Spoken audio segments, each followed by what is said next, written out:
मरता हुआ छोड़कर कोई भाग जाता है तो इसके लिए हमने 10 साल की सजा का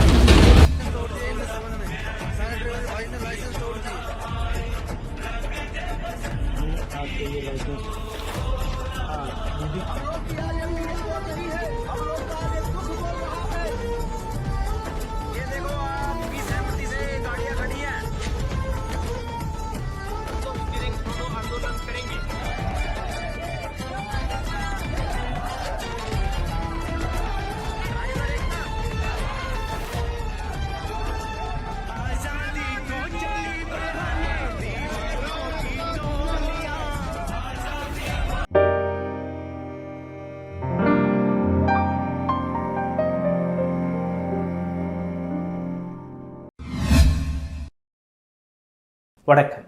all India drivers association, all India truck drivers association, இதே போன்ற எத்தனையோ யூனியன்ஸ்கள், எத்தனையோ அசோசியேஷன்ஸ்கள் ஒட்டுமொத்த இந்தியாவில் இருக்கிறது. இன்னைக்கு அனைத்து நபர்களுமே போராட்டத்தில் இறங்கியிருக்கிறார்கள். இந்த நாட்டில் பிரைம் மினிஸ்டர் நரேந்திர மோடி அவர்களுடைய தலைமையில் வந்த ஒரு சட்டத்தை எதிர்த்து. என்னதான் இந்த சட்டம்? ஏன் இந்த ட்ரக் டிரைவர்ஸ்கள் பயந்து போயிருக்கிறார்கள்? ஏன் இந்த ப்ரொபகண்டா பரப்பப்படுகிறது? அப்படி இந்த சட்டம் அமலுக்கு வந்துவிட்டால், இந்த சட்டம் வந்த நாளிலிருந்தே டிரைவர்ஸ்களை அழிக்கக்கூடிய வேலையை இந்த நாட்டு அரசாங்கம் பார்க்கும். அப்படி இந்த ட்ரக் டிரைவர்ஸ்களுக்கு எதிராக வரக்கூடிய சட்டம், டிரைவர்ஸ்களுக்கு எதிராக வரக்கூடிய சட்டம் வந்துவிட்டால் 10 லட்சம் ரூபாய் ஃபைன் கட்டும்படியாக மாறிவிடும். அப்படி இந்த சட்டம் வந்துவிட்டால் எங்களுக்கு கிடைக்கக்கூடிய சிறை தண்டனை 10 ஆண்டுகள். அப்போ எங்களுடைய குடும்பத்தை யார் காப்பாற்றுவார்? நாங்கள் ஏழை தொழிலாளர்கள், ஏழை டிரைவர்ஸ்கள், எங்களை முடக்குவதற்காக இது போன்ற தவறான சட்டத்தை இந்த நாட்டு அரசாங்கம் கொண்டு வந்திருக்கிறது. இந்த அரசாங்கம் இந்த சட்டத்தை வாபஸ் பெறாத வரை நாங்கள் போராடி கொண்டிருப்போம். இது போன்ற எத்தனையோ வீடியோக்களை கடந்த 4-5 நாட்களாக நீங்கள் பார்த்து கொண்டிருப்பீர்கள்.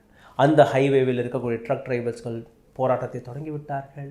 தமிழ்நாட்டில் இருக்கக்கூடிய திருச்சி போகக்கூடிய வழியில் இருக்கக்கூடிய ட்ரக் டிரைவர்ஸ்கள் போராட்டத்தில் இறங்கிவிட்டார்கள். பஞ்சாப், ஹிமாச்சல் பிரதேசத்தில் இருக்கக்கூடிய டிரைவர்ஸ்கள் போராட்டத்தில் இறங்கிவிட்டார்கள். குஜராத், ஜார்க்கண்ட், மகாராஷ்டிரா, மத்திய பிரதேஷ், தெலுங்கானா, சத்தீஸ்கர் போன்ற பல்வேறு இடங்களில் இதே போன்ற போராட்ட காட்சிகளை நாம் அனைவருமே பார்த்து கொண்டிருக்கிறோம். சரி, உண்மைதான் என்ன? அப்படி எந்த விதமான சட்டத்தை அரசாங்கம் கொண்டு வந்து விட்டது? அப்படி இந்த சட்டம் வந்து விட்டால் என்னதான் நடக்கும்? உண்மையிலேயே டிரைவர்ஸ்கள் அழிந்து போவார்களா? உண்மையிலேயே டிரைவர்ஸ்களை கண்ட்ரோலில் வைப்பதற்காக, அவர்களை முடக்குவதற்காக, அவர்களுக்கு எதிராக இந்த சட்டம் வந்திருக்கிறதா? டிரைவர்ஸ் என்றால் வெறும் ட்ரக் டிரைவர்ஸ்கள் மட்டும்தானா? அதில் ஆட்டோ டிரைவர்ஸ்கள், டாக்ஸி டிரைவர்ஸ்கள், அல்ல பிரைவேட் வெஹிக்கிள், உங்கள் என்னை போன்ற நபர்கள் ஓட்டக்கூடிய தனியார் வாகனமாக இருக்கட்டும், அல்ல பர்சனல் வெஹிக்கிளாக இருக்கட்டும், எதுவாக இருந்தால் கூட நாம் அனைவருக்குமே இருக்கக்கூடிய ஒரு பொதுவான சட்டத்தை பற்றி தான் நாம் பேசிக்கொண்டிருக்கிறோம். அப்போது இந்த சட்டம் மக்களுக்கு எதிரானதா அல்ல சரியானதா என்று நீங்கள் பார்க்க வேண்டும். அரசாங்கத்திற்கும் பத்திரிகையாளர்களுக்கும் எப்போவுமே ஒரு போர் நடந்து கொண்டிருக்கும். அரசாங்கம் கொண்டு வரக்கூடிய திட்டத்தை, அதற்கான தவறுகளை நாங்கள் தட்டி கேட்டு வருவோம். ஆனால் ஒரு சில இடங்களில் அரசாங்கம் சரியான சட்டத்தை கொண்டு வந்தால் அந்த சட்டத்தை பாராட்டக்கூடிய வேலையையும் எங்கள் போன்ற பத்திரிகையாளர்கள் நிச்சயமாக செய்ய வேண்டும். இது எங்களுடைய கடமை. பாரதிய நியாய சம்ஹிதா என்கிற பெயரில் இந்த நாட்டில் ஆங்கிலேயர்கள் காலத்தில் இருந்த அந்த ஐபிசியை மாற்றி இப்போ புதிதாக ஒரு சட்டத்தை இந்தியர்களுக்காக கொண்டு வந்திருக்கிறது மோடி அரசாங்கம். இதில் பல்வேறு தவறுகள் இருந்தால் கூட, பல்வேறு ஃப்ளாஸ்கள் இருந்தால் கூட, இந்த சட்டத்தை நான் படித்து பார்த்த பின் எனக்கு புரிந்த விஷயம், இதைவிட ஒரு தெளிவான, ஒரு அழகான சட்டம் இருக்கவே முடியாது. இது டிரைவர்ஸ்களுக்கு மட்டுமல்லாமல் ஹியூமன் ரைட்ஸ், ஒரு மனிதனுடைய உயிர் எவ்வளவு இம்பார்ட்டண்ட்டாக இருக்கிறது, அந்த உயிரை காப்பாற்றுவதற்காக எந்த அளவில் இந்த சட்டம் உதவப் போகிறது என்கிற இந்த விஷயத்தை நாம் அனைவருமே புரிந்து கொள்ள வேண்டும். இந்த சட்டம் ட்ரக் டிரைவர்ஸ்களுக்கு எதிராகவா, டாக்ஸி டிரைவர்ஸ்களுக்கு எதிராகவா, உங்களுக்கு எதிராக, எனக்கு எதிராக இருக்கிறதா என்று நீங்கள் பார்த்தீர்கள்னா நிச்சயமாக இந்த பதிவின் கடைசியில் உங்களுக்கு புரிந்துவிடும். அப்படி அரசாங்கம் தவறாக சட்டத்தை கொண்டு வந்திருந்தால் அதை தவறாக எடுத்து காட்டலாம். ஆனால் அரசாங்கம் சரியாக கொண்டு வரும்போது அதை சரி என்று தான் எடுத்துக்காட்ட வேண்டும். ஆனால் நீங்கள் சோஷியல் மீடியாவில் பார்க்கக்கூடியது போன்ற வீடியோக்களாக இருக்கட்டும், அல்ல ஒரு சில நியூஸ் சேனல்கள் எடுத்து காட்டக்கூடிய விஷயங்களாக இருக்கட்டும், இது போன்ற தவறான செய்தி போய் சேர்ந்து விடக்கூடாது. மக்களிடம் சரியான செய்தி போய் சேர வேண்டும் என்கிற அந்த கருத்து, அந்த அக்கறையுடன் இந்த வீடியோவை மிகவும் ரெஸ்பான்சிபிளாக நான் பதிவிட போகிறேன். அதனால் இந்த வீடியோவை கடைசி வரை பாருங்கள். உங்களுடைய நண்பர்கள், உங்களுடைய குடும்பத்தில் யாராவது ட்ரக் அசோசியேஷனில் இருந்தால், ட்ரக் டிரைவராக இருந்தால், அல்ல சாதாரண டிரைவராக இருந்தால் கூட, அல்ல உங்களுடைய பர்சனல் வாகனத்தை ஓட்டக்கூடிய நபராக இருந்தால் கூட இந்த வீடியோவை பகிருங்கள். மிக முக்கியமான வீடியோ. ஆங்கிலேயர்கள் காலகட்டத்தில் நீங்கள் பார்த்தீர்கள்னா பணக்காரர்கள் கையில் மட்டும்தான் இந்த மோட்ரு வாகனங்கள் இருக்கும், கார், பைக் போன்ற விஷயங்கள். ஆங்கிலேயர்களை தாண்டி ஜமீன்தார்களிடம் இருக்கும், ராஜா மகாராஜாக்களிடம் இருக்கும். அந்த காலகட்டத்தில் நீங்கள் பார்த்தீர்கள்னா மக்களை நசுக்கக்கூடிய கல்ச்சர் இருந்தது. அதாவது ஒரு ஏழையை தட்டிவிட்டால், கொன்று விட்டால் அது தவறு கிடையாது, அது எங்களுடைய பிரஸ்டீஜ் இஷ்யூ. ஒரு சிங்கத்தை சுட்டு கொன்று விட்டால் அது எங்களுடைய பிரஸ்டீஜ் இஷ்யூ. மானை சுட்டுக்கொள்வது பிரஸ்டீஜ் இஷ்யூ. அதே போன்றுதான் வாகனத்தை வைப்பது. வாகனத்தை வைத்து ஒரு நபரை கொன்று விட்டாலோ எந்த விதமான தண்டனையும் கிடைக்கக்கூடாது என்று ஆங்கிலேயர்கள் கொண்டு வந்த சட்டம் 304, IPC 304. இந்த சட்டப்படி நீங்கள் பார்த்தீர்கள்னா Article 304A, causing death by negligence, whoever caused the death of any person by doing any rash or negligent act not amounting to compel homicide shall be punished by imprisonment or either description of term which may extend to 2 years with fine or with both. அதாவது ஒரு நபர் வாகனத்தை ஓட்டிச் செல்லும் போது தவறுதலாக ஒரு accident நடந்தால், அன்இன்டென்ஷனல் வழியாக ஒரு தவறு நடந்துவிட்டால் அதை கொலையாக பார்க்க முடியாது. அதிகபட்ச தண்டனை 2 ஆண்டுகள், அல்ல ஒரு சின்ன ஃபைன், அல்ல ரெண்டுமே. இதுதான் அதிகபட்ச தண்டனை ஏற்கனவே இருந்தது.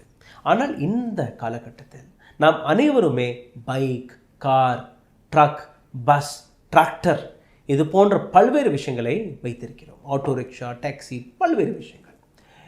இந்த நாட்டில் இருக்கக்கூடிய அதிகபட்ச நபர்கள் வாகனங்களை ஓட்டிச் செல்கிறார்கள். ஒட்டுமொத்த இந்தியாவில் இருக்கக்கூடிய பாப்புலேஷன் 140 கோடி. எத்தனையோ இடங்களில் ஆக்சிடென்ட்ஸ்கள் ஒவ்வொரு நிமிடமும் நடந்து கொண்டிருக்கிறது. எத்தனையோ இடங்களில் ஹிட் அண்ட் ரன் கேசஸும் அதிகரித்து கொண்டிருக்கிறது. அதாவது ஆக்சிடென்ட் செய்து ஓடி ஒளிந்து போகலாம், எந்த விதமான கவலையும் கிடையாது. அப்படி பிடித்தால் கூட 2 ஆண்டுகள் தண்டனை மட்டும்தான். ஆனால் இந்த புதிதாக எழுதப்பட்ட பாரதிய நியாய சம்ஹிதாவின் 104 கீழே ப்ரொபகண்டா வழியாக எடுத்துக்காட்டக்கூடிய விஷயம், அப்படி நீங்கள் ஆக்சிடென்ட் செய்து விட்டீர்கள்னா நேரடியாக உங்களை 10 ஆண்டுகள் வரை சிறையில் அடைத்து விடுவார்கள். 5 லட்சமோ அல்ல 10 லட்சம் ரூபாயோ நீங்கள் ஃபைன் கட்ட வேண்டிய அவசியம் ஏற்பட்டுவிடும். அப்போது ஒரு ஏழையான ட்ரக் டிரைவர், ஒரு ஏழையான அப்பாவி டாக்ஸி டிரைவர் அப்படி தவறாக ஒரு ஆக்சிடென்ட்டை செய்யும் போது 10 ஆண்டுகள் சிறையில் இருக்க வேண்டுமா? அல்ல 5 லட்சமோ 10 லட்சம் ரூபாயை கொடுத்து அவருடைய குடும்பத்தை யார் காப்பாற்றுவார்? இதைத்தான் எடுத்து காட்டுகிறார்கள். ஆனால் இதற்கு பின்னாடி இருக்கக்கூடிய உண்மையை நான் உங்களுக்கு எடுத்து காட்டினேன் என்றால் உங்களுக்கு புரிய வரும், இந்த சட்டம் சரியானதா அல்ல தீமையை கொடுக்க போகிறதா என்று. பாரதிய நியாய சம்ஹிதா படி 10 ஆண்டுகள் ஒரு அதிகபட்சமான தண்டனை, 7 ஆண்டுகள் ஒரு அதிகபட்சமான தண்டனை. 2 விதமாக பிரித்திருக்கிறார்கள். ஒரு கிரைமிற்கு 7 ஆண்டுகள், ஒரு கிரைமிற்கு 10 ஆண்டுகள். அதாவது 0விலிருந்து 7 ஆண்டுகள், 0விலிருந்து 10 ஆண்டுகள்.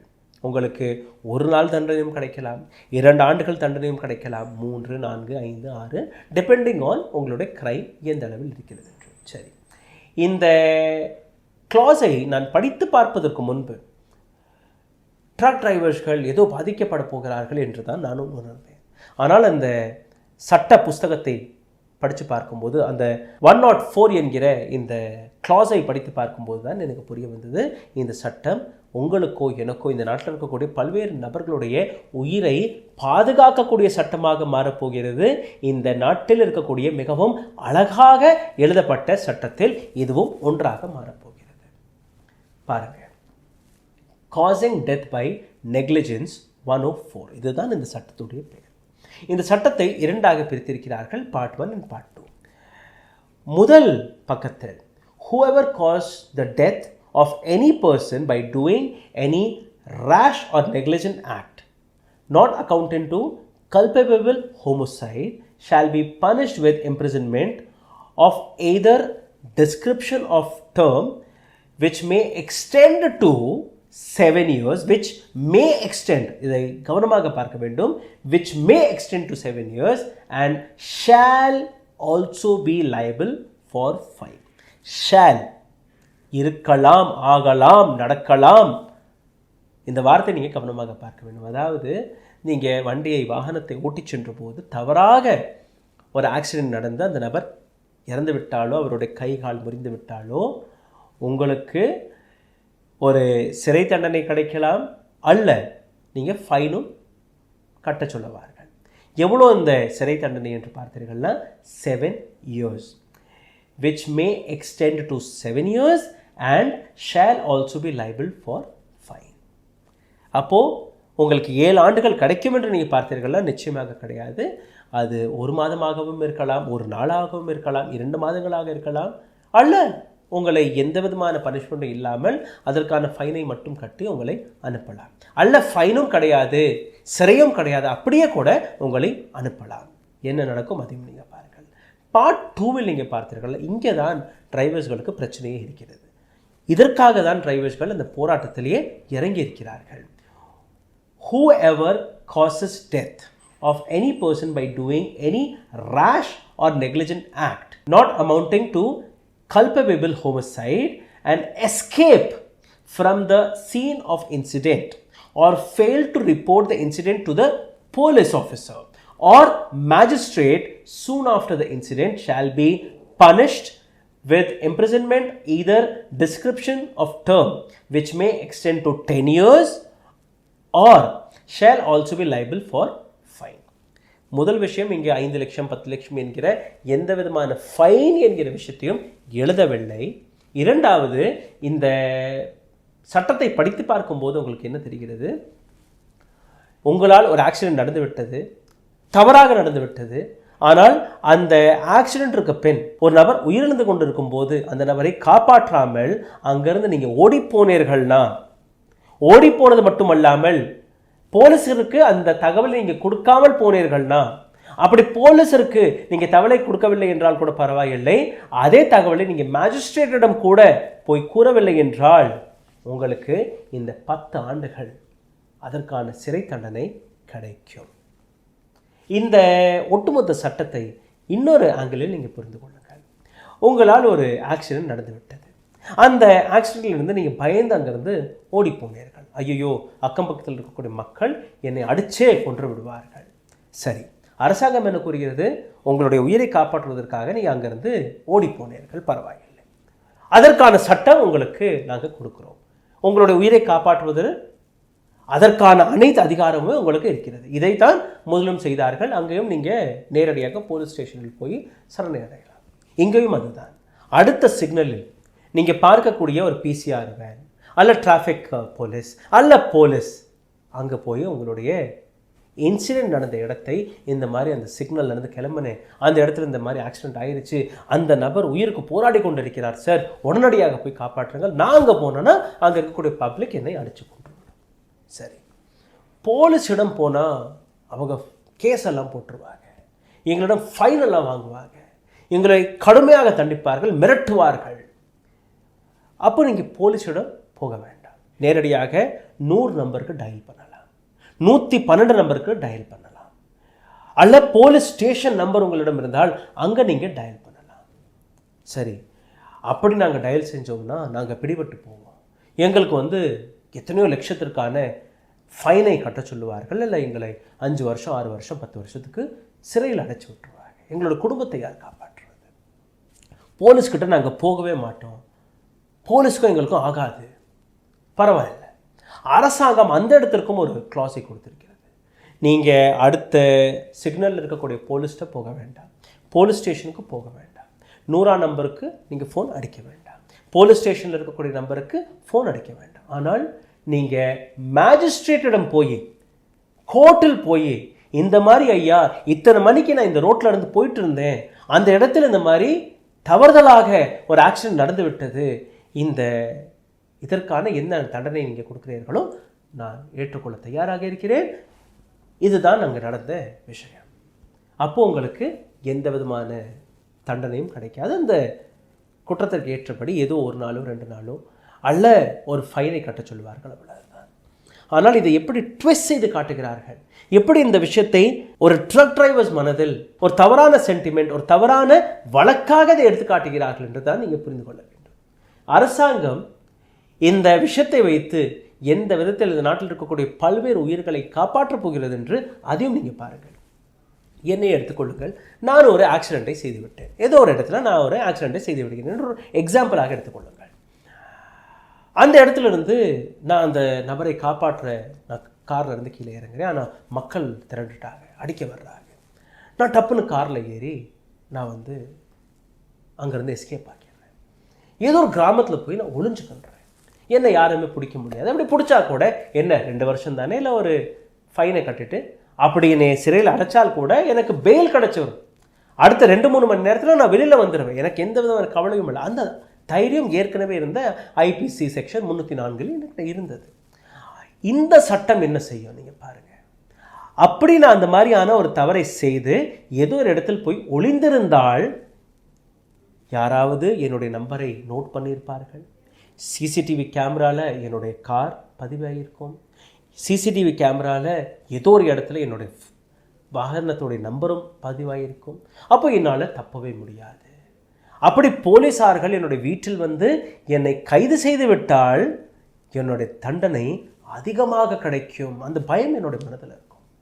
ஸோ நான் என்ன பண்ணுவேன், உடனடியாக நான் நேரடியாக போலீஸ்ட்டு போய் மேஜிஸ்ட்ரேட்டை போய் இல்லை 100ஆம் நம்பருக்கு ஃபோன் செய்தோ 112ஆம் நம்பருக்கு ஃபோன் செய்தோ அந்த தகவலை நான் கொடுப்பேன். அதற்கும் மேலே நான் அந்த நபரை அங்கே விட்டுட்டு ஓட மாட்டேன்.